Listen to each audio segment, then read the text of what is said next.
What's going on? I'm here to talk about the most essential way to level up in Rise of the Ronin. Do not, I repeat, do not rush to beat the story. Do not rush to try and get to the end game. This game is absolutely fire. The fighting, the combat, absolutely amazing. You know what I'm saying? You have to get good before you really get good. You feel what I'm saying? As y'all can see, I'm not too far in the game already, but I got over 50 hours in. That's because I've been grinding and leveling up. I'm still in chapter 1. These is the missions that I have left. I'm at level 22. Got pretty good stats. Now, when I first played the game, I tried to play it on hard mode. No enemy gauge, no health gauge. Really trying to challenge myself. But I ain't gonna lie, I was dying a lot. So I switched it to normal mode and I put my help meter on to kind of help me out, you know what I'm saying? But once I really started playing, I said, you know what, let me start grinding, let me start leveling up, because I want to get really good, you know what I'm saying? The more you grind, the more fluid you become with the combat, the more familiar you become with the mechanics of the combat. So that's what I started doing. I just started grinding. I didn't rush to complete no story missions. I was doing a lot of the side missions. Sometimes you gotta do certain missions to help progress the game, but for the most part, if you grind, you're gonna level up fast. Now the first thing that I started doing is I started to clear out the map. When you first start the game, the map isn't really open to you. They don't have any map icons. So you gotta start traversing through the land to see what's going on. So they have what they call restore order. Once you restore order, then the map starts to open up. You know what I'm saying? You can start to see map icons, start to get a feel for what's going on. So once I started doing that,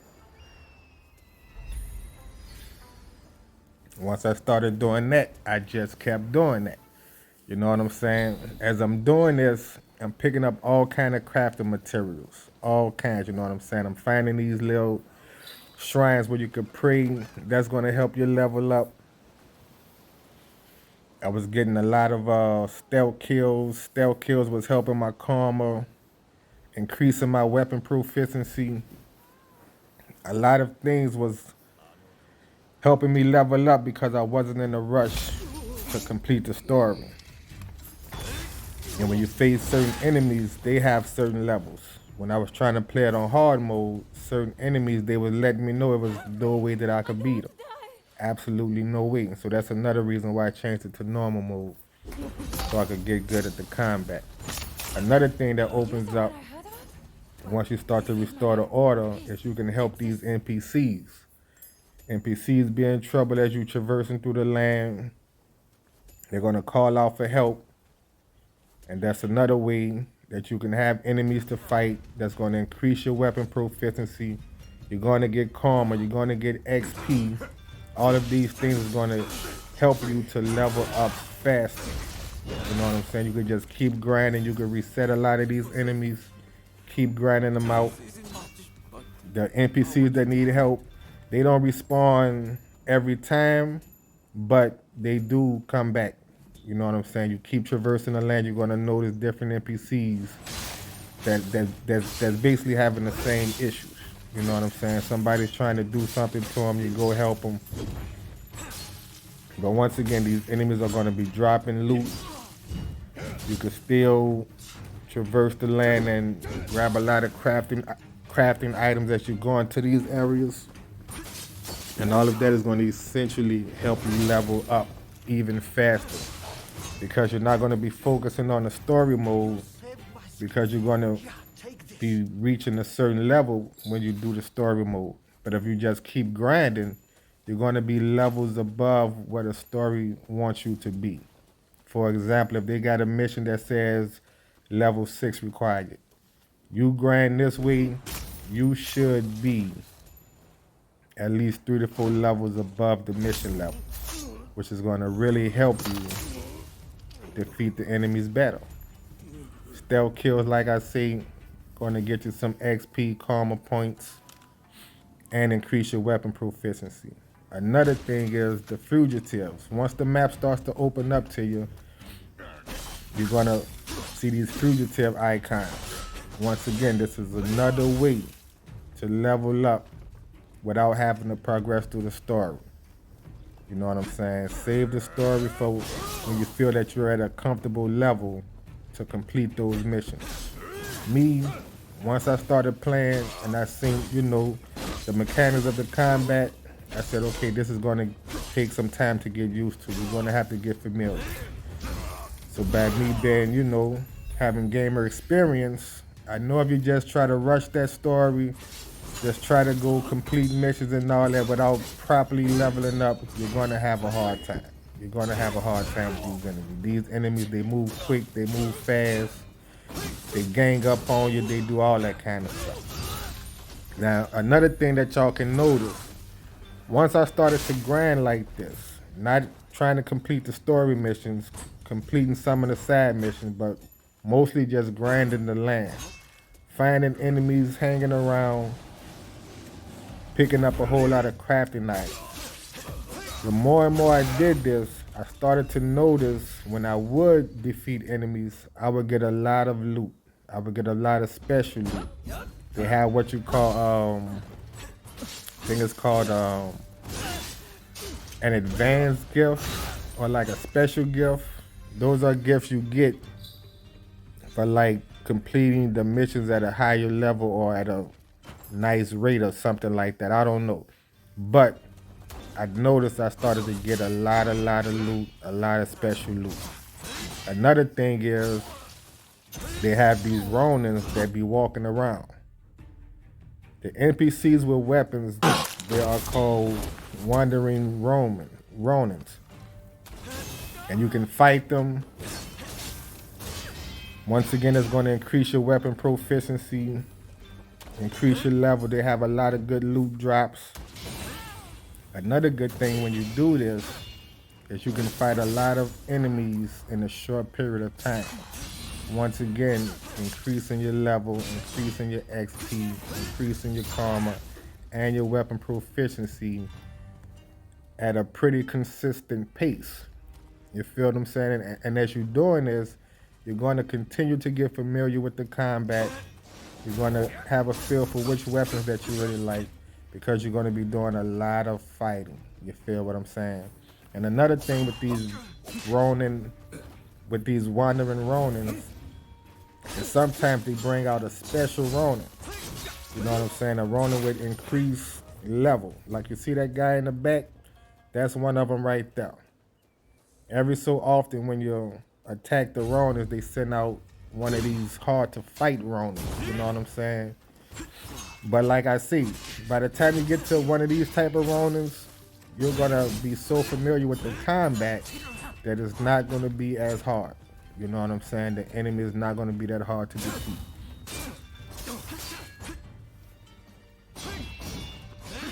I ain't gonna lie, this was a really tough fight right here. This was a really tough one. This was, I think, the first one that was really challenging.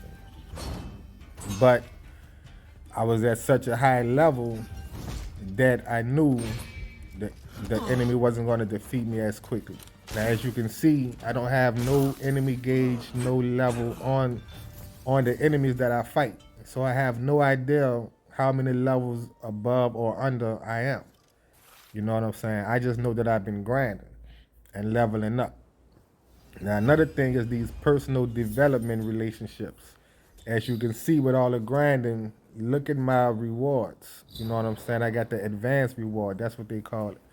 You know what I'm saying? That's because I'm levels above where I should be.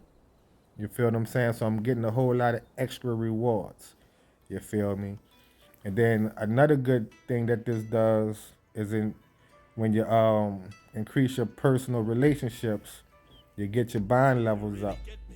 You know what I'm saying? And that's going to help you for when you have to use your allies to help fight. You know what I'm saying? So as you continue to open up the map, progressing the story as little as you can without getting too far ahead, you're going to start to open up things like this dojo right here.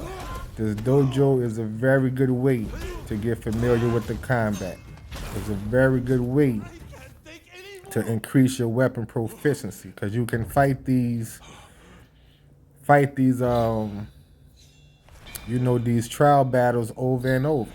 You know what I'm saying? This is like practice, so you can practice over and over, get really good. You get rewards every time you fight them. You know what I'm saying? So that's a really good way. Another thing that opens up is these challenges, these skill challenges. You know what I'm saying? Try your best to master each and every last one of them. It took me a couple tries. This one right here, I thought I wasn't gonna get this one, but I didn't back out and start to go kind of play the game again. I just kept retrying, because practice makes perfect. So by me sticking with it, man, I couldn't believe I got it. You know what I'm saying? I actually mastered this challenge. Once again, leveling up, grinding, and when you complete missions, you get a whole lot of extra rewards. A whole lot of extra rewards. I do a lot of roaming the area, picking up a lot of crafting materials. That's going to be very important, because they have a lot of good items that you could use that's going to take crafting items. Now at this point, I was leveling up so much that I didn't have a hard time doing these tedious type of side quests. Like for this guy right here. He's asking you to do things that's basically going to send you back and forth, back and forth, back and forth. That gets kind of frustrating, irritating. You just kind of want to do everything all at once. So by me grinding and leveling up the way I did, having all this material, all this money that I collected, when I got to him, I didn't have to keep going back and forth, back and forth. I was able to unlock and level up a lot of things all at once. All at once, which really helps with, being immersed in a game. You know what I'm saying? You don't have to keep doing the running around back and forth type of thing. You can collect everything you need and just go hit them all at once. Once I backed out, I noticed that, I still could have did something else. So I went back in, unlocked what I wanted to unlock, and guess what? Bing, boom, bam, there it is. You know what I'm saying? Didn't have to do a lot of back and forth. I was able to do a lot of stuff right there all at once. As you can see, they're telling me I have to continue the story to unlock some of the other things, which I didn't mind, because, hey, I'm out here grinding, I'm out here leveling up. You know what I'm saying? As you can see, I done increased my bond level with them. I'm telling you, do not rush the story. Do not rush. Take your time. Traverse the land. Collect a lot of materials. Increase your weapon proficiency. Get a lot of karma. Get a lot of XP. That's going to get you skill points. And I'm telling you, you're going to have a blast. You're going to have a blast, and you're not going to have as tough of a time fighting all these hard enemies. I'm telling you, this game is really good. Don't listen to what they saying about they wouldn't suggest the game. This and that next. This game is fire, especially if you like ninja games. It's really good. So with that being said, I hope that helped out. Y'all enjoy the rest of the video. Like I say, creating your player helps with the visual, helps with being immersed. So with that being said, thanks for watching. Y'all plan on getting Rise of the Ronin. This is absolutely the most essential way to level up fast in Rise of the Ronin. Y'all be cool.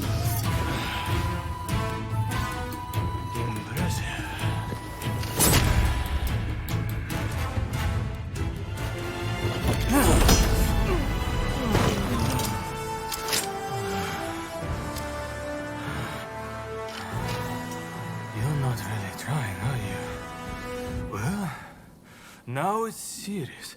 I'm about to unleash my most deadly.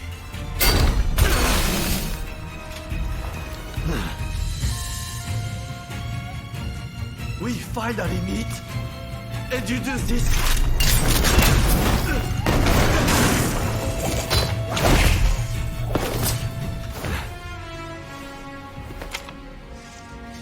work it out. Eventually.